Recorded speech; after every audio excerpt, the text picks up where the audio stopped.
देवस्थान व्यवस्थापन समिती पश्चिम महाराष्ट्र अंतर्गत महालक्ष्मी अंबाबाई मंदिराच्या संवर्धनाचं काम सुरू करण्यात आलं. शिखराचं काम करताना तो संपूर्ण दगडाचा असल्याचं आढळल्यामुळं परंतु त्यावर जो डोमचा भाग होता, वरचा डेरा होता, तो चुना आणि विटामध्ये होता. त्यामध्ये झुडपं उगवण्याचं प्रमाण जास्त होतं आणि त्याच्यामुळे तो कमकुवत होत होता. तसं परत होऊ नये या कारणासाठी आपण पुरातत्व विभागाशी चर्चा केली. त्यामध्ये संपूर्ण भाग हा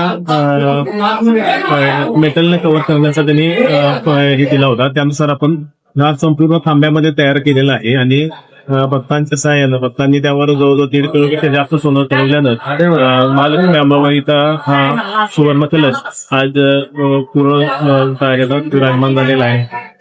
मंगलोर येथील कारागिरांनी आणि पुरातत्व विभागाच्या लोकांनी मिळून हा वंश बसवलेला आहे.